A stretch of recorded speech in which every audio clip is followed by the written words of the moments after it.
상쾌한 아침 원주에서 출발합니다.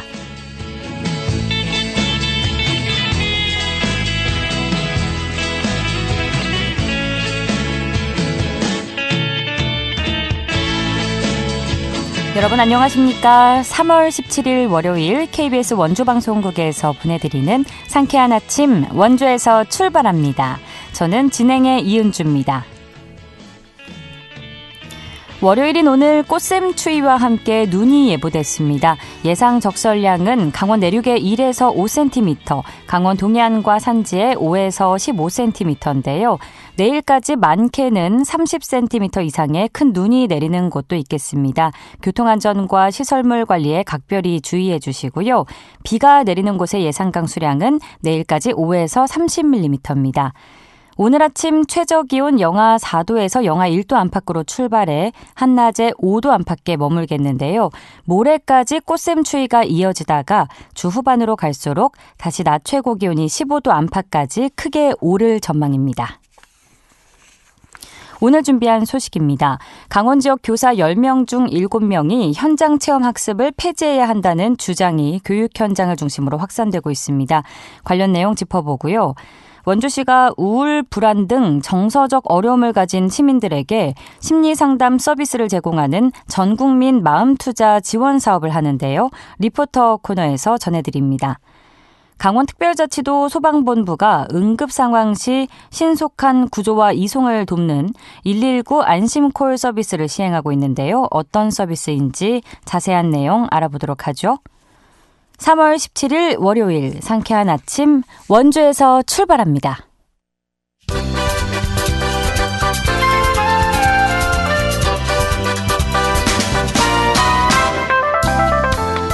오늘의 뉴스입니다.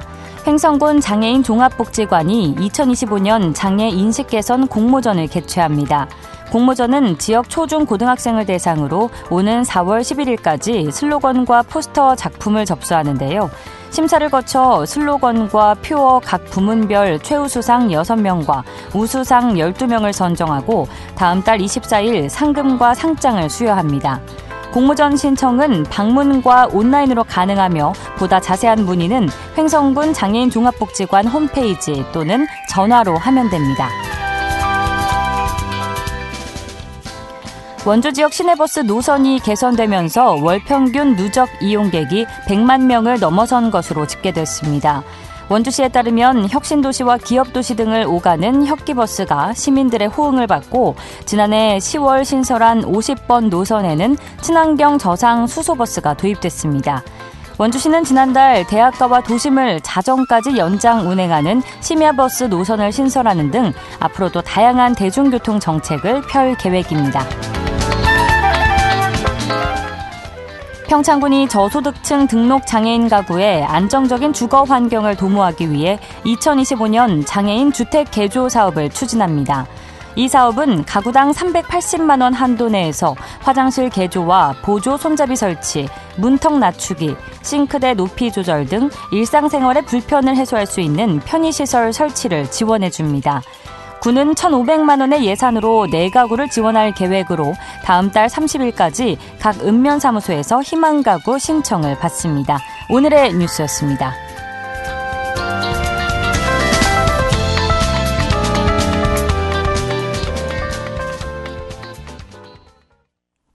상쾌한 아침 원주에서 출발합니다. 함께하고 계십니다.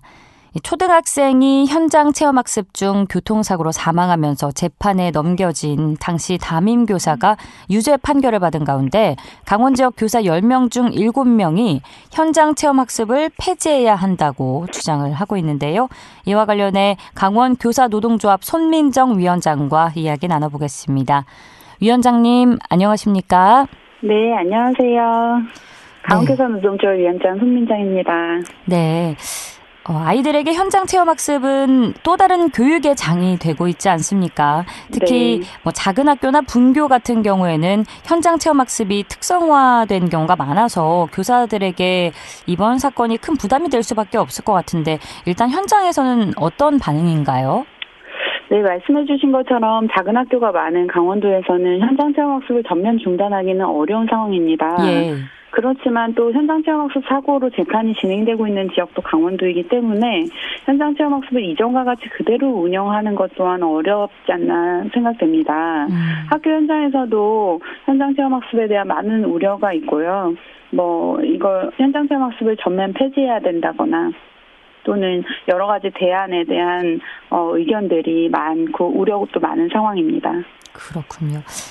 강원 교사 노동조합이 최근에 학교급별 현장 체험학습에 대한 현장 교사의 인식과 또 앞으로의 대응 방향을 알아보기 위해서 얼마 전에 설문조사를 실시하셨다고 들었습니다. 결과에 대해서 말씀해 주실까요? 네, 설문조사는 새학기 시작 전인 2월 26일부터 28일까지 3일에 걸쳐서 실시했고요. 예. 전국적으로는 9,692명이, 강원도에서는 547명이 응답해 주셨는데 가장 주목할 만한 부분은 응답한 교사의 94.3%가 지금 시스템에서는 현장체험학습 운영이 교사와 학생의 안전 확보가 어렵다고 답했습니다. 그럼에도 불구하고 올해 현장체험학습을 실시하려고 계획하고 있는 학교들이 도내 학교의 51.8% 정도 되었고요. 그 과정에서 선생님들의 의견이 민주적으로 반영되지 못했다고 응답한 비율도 46.7%에 달했습니다. 네, 중요한 수치들인 것 같아서 다시 한번 정리를 해보면 이제 2025학년도 강원도 내 51.8%의 학교가 연 1회 이상 현장 체험학습을 계획하고 있었는데 응답자의 거의 94.3%면 굉장히 높은 수치죠. 94.3%가 현재 시스템에서 이제 현장 체험학습을 운영하면 교사와 학생의 안전 확보가 어렵다는 답변을 했다는 건데 이게 그럼 좀 어떤 의미가 있을까요? 강원도 현장체험학습 운영 길라잡이에서 제시하는 기준을 살펴보면요. 예. 학생 100명 미만의 소규모 현장체험학습의 경우에는 안전요원 배치가 필수가 아니라 권장사항입니다. 안전요원이 없어도 된다는 거죠. 그리고 100명에서 이제 150명 사이의 중규모라고 하는데 거기에는 1명 이상이 필수 배치, 그 이상 대규모의 경우에는 학생 50명당 안전요원 1명을 필수로 배치하도록 규정하고 있거든요. 네.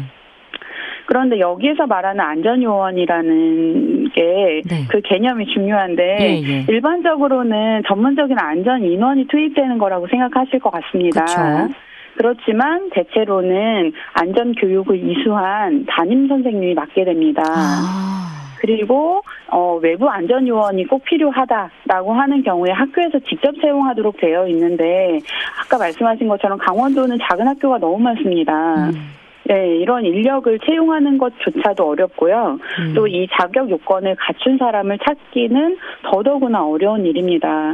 그러니까 초등학교 같은 경우에는 대체로 담임 선생님 1명이 인솔을 하게 되는 경우가 많고요. 네. 다른 그 직원분들의 협조를 통해서 정말 많아야 학급에 2명 정도의 인솔교사를 배치하고 있는 상황인데 20-30명의 학생들의 안전을 교사 1-2명이 확보한다는 것 자체가 좀 현실적이지 못한 상황입니다. 그러니까 우리가 보통은 담임 선생님은 선생님이라고 부르지 안전요원으로 생각을 안 하고 이제 안전요원이라는 개념이 있을 때는 다른 분이 이제 하는 건가 보다 생각을 하거든요. 그런데 이제 담임 선생님이 안전요원 역할까지 그야말로 1인 2역을 한다는 말씀이신 거죠? 네, 맞습니다. 네, 또 현장 체험학습은 분위기, 환경이 달라져서 학생들을 좀 이렇게 통솔하기가 더 어려움이 있을 텐데 이렇게 여러 명을 한 번에 한 사람이 해야 된다는 게 이 제도의 허점이라는 생각이 드네요. 네.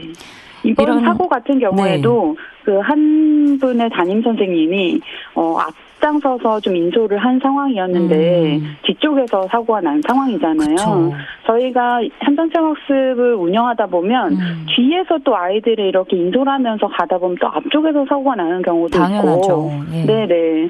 그래서 정말 교사도 학생도 안전하지 못한 시스템이다라는 의견이 많습니다. 예, 앞부분과 뒷부분에 적어도 최소 2명은 있어야 가능한 상황인 것 같은데 네, 보완이 되어야 될 것 같고요. 이런 가운데 오는 6월부터 학교 안전법이 시행될 예정이라서 좀 이런 부분이 어느 정도 교사의 안전장치가 되어주지 않을까 기대를 해보게 되긴 하거든요. 그런데 교육 현장에서는 좀 다른 목소리가 나오기도 한다고요. 맞습니다. 그 개정안의 주요 내용이라는 것이 안전사고 예방이나 안전조치 의무를 다한 경우에 민형사상의 책임을 지지 않는다는 부분과 또 인솔교사를 보조하는 인력을 배치할 수 있도록 보조인력 배치에 필요한 행재정적인 지원을 교육감이 해야 한다라는 의무조항으로 넣어서 강원도 같은 경우에도 작년 12월에 조례가 개정되었습니다. 그래서 이전보다는 안전 측면에서 많은 보완이 이루어진 건 사실이지만 사실 아까 말씀드린 것처럼 이 안전 인력이 실제로 확보가 되느냐가 굉장히 중요합니다. 네, 실제로는 교육청에서도 학교에서 자체 채용을 해라 하고 지금 인력풀을 운영하지 못하고 있는 상황이고 교육청에서 인력풀을 확보하는 것도 사실은 어렵습니다. 네, 그리고 안전조치 의무를 다했다라고 판단하는 기준이 명확하게 지금 제시되어 있지 않은 상황이거든요. 그렇다고 하면 안전사고가 발생했을 때는 지금처럼 교사 개인이 법정에서 어떤 안전조치 의무를 다했는지를 증명해내야 되는 상황이거든요. 그렇군요. 인력 충원이 이제 학교마다의 선택사항이 아니라 강제되어야 할 부분이라는 생각이 얘기를 들을수록 드는데요.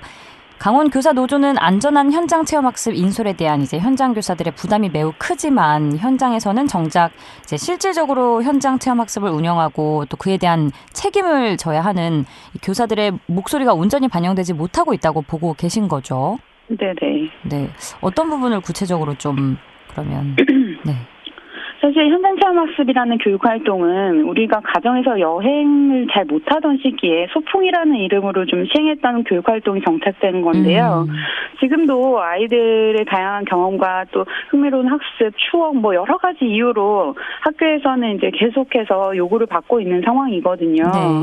근데 어떤 일이든 결정하고 시행하는 사람이 그에 대한 책임도 지게 되는 게 상식적인데 지금 상황에서는 학교나 교육청 뭐 이런 외부에 의한 결정을 통해서 실시함에도 불구하고 그 책임은 교사가 개인으로 져야 되는 상황이거든요.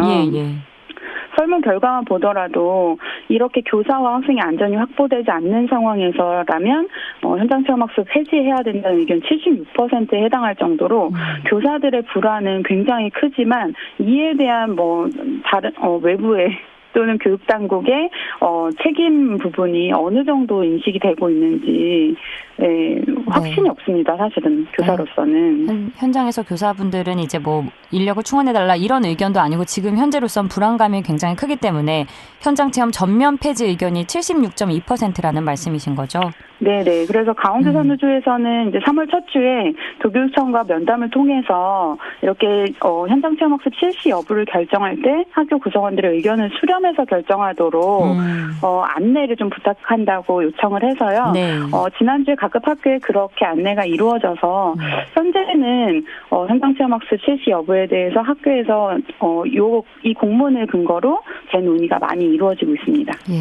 이미 학기는 시작이 됐습니다만 학교 현장에서 아직도 갈팡질팡하는 모습을 보인다면 이제 앞으로 피해는 고스란히 아이들에게 돌아가지 않을까 우려가 되는데 우리 아이들과 선생님 모두가 좀 좋은 경험을 쌓고 행복한 추억을 간직할 수 있는 궁극적인 대안은 뭐라고 생각하시는지 청해 듣겠습니다. 현재는 교회체험학습이라는 이름으로 수업 이래 가족과 함께 여행을 가거나 체험활동을 해도 출석 인정이 되는 제도가 많이 활성화되어 있거든요. 이러한 부분을 충분히 활용할 수 있도록 교육청이나 지자체에서 가정의 바우처 형태로 지원을 하는 방법도 있을 것 같고요. 그리고 꼭 학교 밖의 체험활동이 아니라 학교 안에서 선생님들과 함께하는 체험활동으로 대체할 수 있도록 허용하는 부분도 규정을 정비해야 될 것 같고요. 또 지역사회에 우수한 수련활동 시설들이 또 많습니다. 학교 단체가 아니라 개인적으로 원하는 친구들이 선택해서 활동을 할 수 있도록 연계하는 부분도 분명히 필요할 것 같고요. 꼭 학교에서 이렇게 현장 체험학습을 실시해야 된다면 안전을 위한 보조 인력이 아니라 정말 전문적인 안전 인력을 교육청에서 지원해주고 교사나 학생의 안전 모두가 확보되어야 하는 상황일 것 같습니다. 네, 굳이 사고 발생 위험이 높은 현장 체험학습을 고수하기보다는 그를 대체할 수 있는 교육 현장의 그런 방안을 말씀 주셨고요. 또 이제 현장 체험학습을 해야만 한다면 안전 관련 문제를 꼭 보완해야 한다는 말씀이신 거죠? 네네. 알겠습니다. 오늘 말씀은 여기까지 듣겠습니다. 고맙습니다. 네, 안녕히 계세요. 네, 지금까지 강원 교사노동조합 손민정 위원장과 이야기 나눴습니다.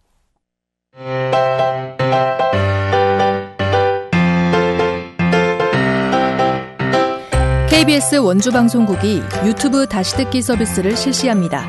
매일 아침 강원 영서남부권의 뉴스와 정보를 전해드리는 상쾌한 아침 원주에서 출발합니다는 KBS 원주라디오 유튜브 채널을 통해 다시 들을 수 있습니다.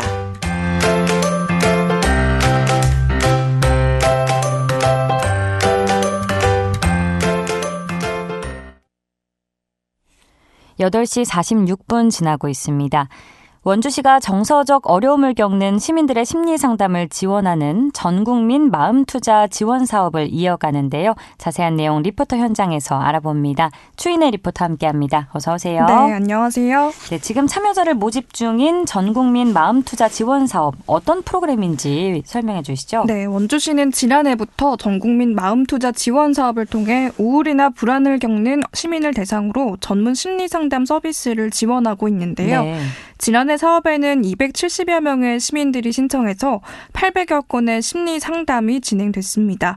많은 시민들이 이 사업에 관심을 보이고 참여하면서 지난해 원주시는 보건복지부 장관상을 수상하기도 했는데요. 원주시는 시민들이 마음 건강에 대한 관심이 크다는 것을 절감하고 올해도 이 사업을 이어갑니다. 소득 기준이나 나이 등의 특별한 조건 없이 심리 상담이 필요하다는 의뢰서나 소견서가 있으면 대상자로 선정이 되는데요. 네. 전문적인 심리 상담을 받을 수 있는 바우처를 제공받을 수 있습니다. 이 사업의 대상자로 선정되면 1회당 7만 원 또는 8만 원 상당의 심리 상담을 120일 동안 받을 수 있는데요. 다만 개인 소득에 따라 본인 부담금은 30%까지 발생할 수 있습니다. 원주시 보건소 건강증진과 박창규 주무관에게 자세한 이야기 들어보겠습니다. 정신질환은 더 심각해지기 전 사전 예방과 조기 발견이 매우 중요합니다. 그런 만큼 점점 시민들의 정신건강에 대한 관심도 증가하고 있습니다. 저희 국가와 지자체에서도 예방부터 회복까지 전 단계를 관리하기 위해 노력하고 있으며 심리상담이 필요하신 분들은 전국민 마음투자 신청하셔서 서비스 받으셨으면 좋겠습니다. 그렇지만 약물, 알코올 중독이나 예를 들면 조현병과 같이 중증 정신질환을 앓고 있거나 급박한 자살 위기 등으로 심각한 심리적 문제를 겪고 있어 정신건강의학과 진료가 우선적으로 필요하신 분들은 지원 대상에서 제외됩니다. 지난해 첫 시행에도 시민들의 참여도가 높았던 만큼 올해 사업에도 또 필요한 시민들이 적극 활용해보면 좋을 것 같은데 신청 방법은 어떻게 되나요? 네, 신청 기간은 올해 12월 31일까지인데요. 정신건강복지센터나 대학교 상담센터, 위클래스, 정신건강의학과 등의 기관에서 심리상담이 필요하다고 의뢰된 시민이나 국가건강검진에서 정신건강증진 부분에서 중간 이상의 우울이 확인된 시민이라면 대상에 해당됩니다. 네. 심리 상담이 필요하다는 의뢰서나 진단서, 또 일반 건강검진 결과 통보서 등의 필요 서류를 행정복지센터에 방문 신청하거나 복지로라는 홈페이지를 통해 온라인 신청하면 되는데요. 서비스 유형은 두 가지로 나뉘는데 1급의 경우 회차당 8만 원, 2급 유형은 회당 7만 원이 지급됩니다. 각 서비스 유형에 따라 상담 제공기관은 원주시 보건소 홈페이지에서 확인할 수 있고요. 대상자로 선정되면 행복카드를 발급해서 이 카드를 통해서 지원금을 활용할 수 있는데요. 신청 및 또 이용에 관한 주의사항에 관해 원주시 보건소 박창규 주무관에게 이어서 들어보겠습니다. 네, 현재 청년 마음건강 지원 사업이나 지역사회 서비스 투자 사업으로 아동 청소년 심리 지원 서비스, 아동 청소년 정서 발달 지원 서비스 등 또 다른 심리 지원 서비스를 받고 계신 분들 또한 지원 대상에서 제외되지만 서비스가 종료된 이후에 신청이 가능하오니 이 점 명심해 주시길 바랍니다. 네, 신청 방법은 저희 심리 상담이 필요하다는 의뢰서, 정신의료기관의 진단서, 소견서 또는 국가건강검진 정신건강검사에서 중간 정도 이상의 우울이 확인된 일반 건강검진 결과 통보서, 자립준비 청년이나 보호 연장 아동일 경우 보호 종료 확인서나 시설 재원 증명서 또는 가정 위탁 보호 확인서를 구비하셔서 주민등록상 거주지 행정복지센터 방문 신청 또는 만 19세 이상이시면 복지로 홈페이지를 통해서 온라인 신청이 가능합니다. 이 밖에도 시민들의 마음 건강을 위한 지원과 행사가 예정돼 있다고요? 네, 전문 심리상담 비용을 지원하는 이번 전국민 마음투자 지원 사업 외에도 원주에서는 지역사회 서비스 투자 사업으로 시민들의 마음 건강을 위한 여러 지원 사업이 진행되고 있습니다. 아동 청소년 심리 등을 비롯한 사업은 행정복지센터에 문의 후에 신청할 수 있고요. 또 정서적인 어려움을 겪고 있어서 도움이나 상담이 필요하시다면 원주시 정신건강복지센터를 통해서 언제든 도움받을 수 있습니다. 네. 또 오는 4월에는 마음건강 관련 전문가의 강연도 진행되는데요. 오는 4월 24일 자존감 수업 마음지구력이라는 베스트셀러의 저자인 윤홍균 정신건강의학 전문의가 원주 문화원에서 강연을 진행합니다.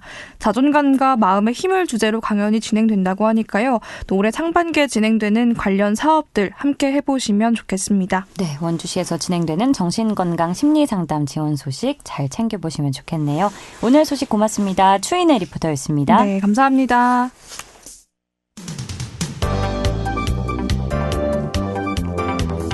생생한 현장, 유익한 생활 정보를 전해드리겠습니다. KBS 원주라디오 상쾌한 아침 원주에서 출발합니다를 함께하고 있습니다.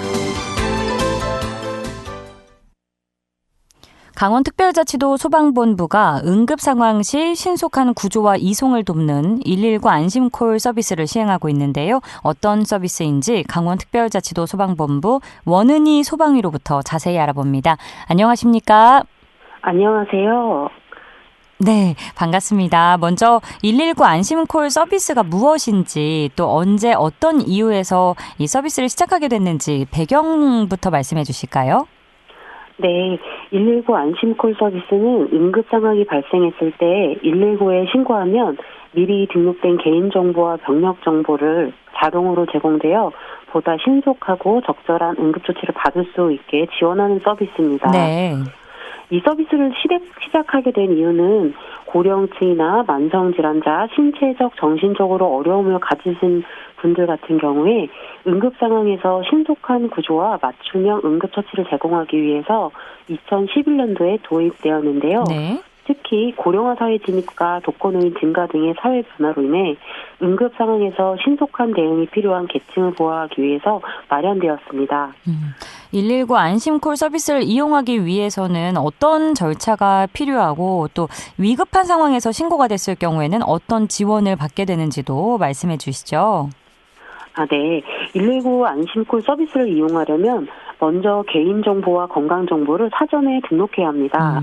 등록 방법은 온라인, 전화, 방문 신청 등 3가지가 있는데요. 네. 온라인 신청은 119 안심콜 서비스 홈페이지에서 회원 가입 후에 메뉴에서 개인정보, 병력, 보호자 연락처 등록을 신청 완료하면 확인을 하시면 됩니다.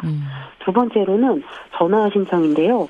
119에 전화하여 안심콜 서비스 등록을 문의해서 안내에 따라 신청서를 작성해서 등록하면 되고요.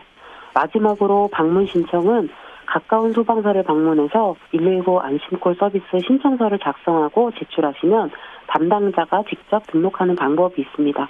이 모든 방법은 보호자나 대리인이 가입을 대신할 수 있습니다. 네. 네, 그리고 위급한 상황에 119로 신고가 되면 등록된 사전 정보가 자동으로 제공되어서 구급대원이 맞춤형 응급처치를 할 수 있고 보호자 연락처를 등록해 두었다면 119에서 보호자에게 자동으로 연락하여 응급 상황을 알릴 수 있습니다. 서비스 이용 절차와 지원 부분을 말씀해 주셨는데 현재 강원도민 가운데 119 안심콜 서비스 가입자 수는 어느 정도가 될까요? 현재 강원특별자치도의 119 안심콜 서비스 가입자가 5만 837명으로 전체 도민의 약 3.3%의 가입을 하였습니다. 가입률이 적은 원인은 무엇 때문으로 보시나요?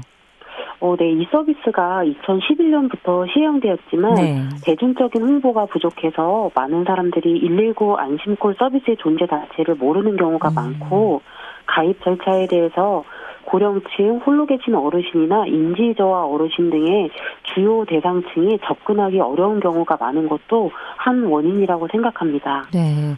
또 혹여 나의 병력이나 내 개인정보가 유출되는 건 아닌가 하는 걱정을 하는 분들도 계실 것 같아요. 이런 분들을 위해서 관련 내용 말씀해 주신다면요. 네. 119 안심콜 서비스는 국가에서 운영하는 공공 서비스입니다. 철저한 보안 시스템을 통해서 개인정보를 안전하게 보호하고 있다고 말씀드리고 싶은데요. 개인정보는 암호화된 보안 서버에 저장이 되고 119 신고 시에만 안전하게 활용이 되고요. 미리 등록한 건강정보는 오직 119에 신고했을 때만 소방청과 출동하는 구급대원만이 확인할 수 있습니다. 즉, 내 정보가 외부로 유출되거나 다른 용도로 사용될 가능성이 없다는 것을 말씀드립니다. 네, 개인정보 유출 걱정은 전혀 안 해도 된다는 말씀이시죠? 네. 예.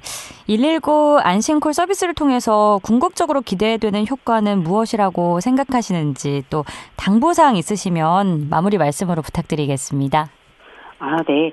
기대 효과로는 출동 구급대원이 환자 상태에 맞는 응급처치를 미리 준비할 수 있도록 도울 수 있어서 맞춤형 응급처치와 신속한 병원 이송을 할 수 있다고 생각합니다. 네. 또한 환자와의 의사소통이 어려운 경우 등은 등록된 보호자의 연락처를 확인하여서 위급 상황 시 보호자에게 신속하게 연락도 할 수 있어서 보호자들도 안심할 수 있을 거라 생각합니다.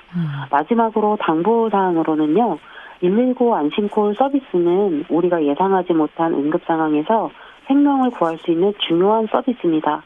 하지만 아직도 많은 분들이 이 서비스를 모르거나 필요성을 느끼지 못해 가입을 못하고 계신데요. 네. 특히 노년층, 홀로 계신 어르신이나 인지저하 어르신, 신체적, 정신적으로 어려움을 가지신 분들은 꼭 가입하시길 권장드리겠습니다. 감사합니다. 네, 감사합니다. 네. 지금까지 강원특별자치도 소방본부 원은희 소방이었습니다. 3월 17일 월요일 순서 여기서 마칩니다. 저는 내일 아침 8시 30분에 다시 찾아뵙죠. 이은주였습니다. 좋은 하루 보내세요.